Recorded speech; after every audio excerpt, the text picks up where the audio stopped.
Chowdhury sir আমাদের মাঝে উপস্থিত আছেন। আমাদের বরগুনা জেলার যিনি আমরা যখন ছাত্র রাজনীতির সাথে জড়িত ছিলাম তখনই দেখি বিএনপি থেকে একজনই সংসদ সদস্য হয়েছে।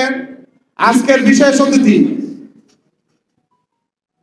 বিএনপির ভাইস চেয়ারম্যান, জাতীয় নির্বাহী কমিটির জনাব নুরুল ইসলাম মনি ভাই আমাদের মাঝে উপস্থিত আছেন।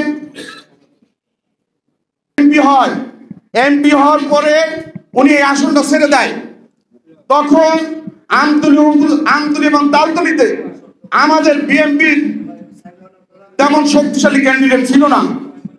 আমরা একজন সুবিধাভোগী, একজন স্বার্থলোভী, একজন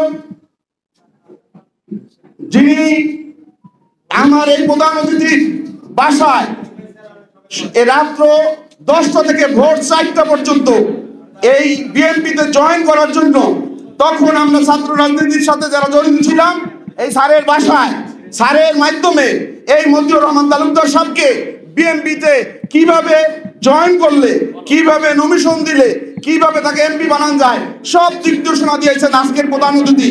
সেখানে আমার উপস্থিত হওয়ার সৌভাগ্য হয়েছিল। আমাদের আজকের যিনি সম্বর্ধনা অনুষ্ঠানের তহিদ ভাই সেখানে উপস্থিত ছিল। আমরা অনেক আশা এবং স্বপ্ন নিয়ে আমরা আমতলী তালতলীতে সেদিন আমরা ছাত্র রাজনীতির সাথে যারা জড়িত, ওনার টাকা পয়সা ছিল না, কিন্তু আমরা সবাই একত্র হয়ে আমরা চাচ্ছিলাম যে বাংলাদেশ জাতীয়তাবাদী দলের একজন বিএনপির এমপি হবে, এটাই শান্তি, আমাদের এলাকার উন্নয়ন হবে। আসলে আমতলী উপজেলার কোনো উন্নয়ন হয় নাই, উন্নয়ন হয়েছে মোদি তালুকদারের। আমরা সেখান থেকেই আমাদের স্বপ্ন ভেঙে যায়।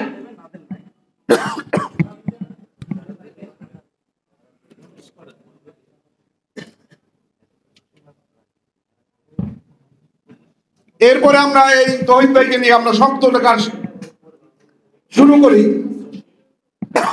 আজকে তহিদ ভাই জাতীয়তাবাদী আইনজীবী ফোরামের সদস্য সচিব হয়েছেন। আমাদের প্রিয় নেতা, আগামী দিনের রাষ্ট্রনায়ক তারেক রহমানের তাকে সদস্য সচিব হয়েছেন, বানাইছেন। আমরা আমতলী তালতলী জাতীয় ফোরামের পক্ষ থেকে আগামী দিনের রাষ্ট্রনায়ক তারেক রহমানের ধন্যবাদ জানাই। আমরা প্রধান অতিথি বলবো আমাদের তহিদ ভাই আমতলী এবং তালতলী আসনের যে স্বপ্ন দেখেছেন সেই স্বপ্নের সহযোগিতা করবেন।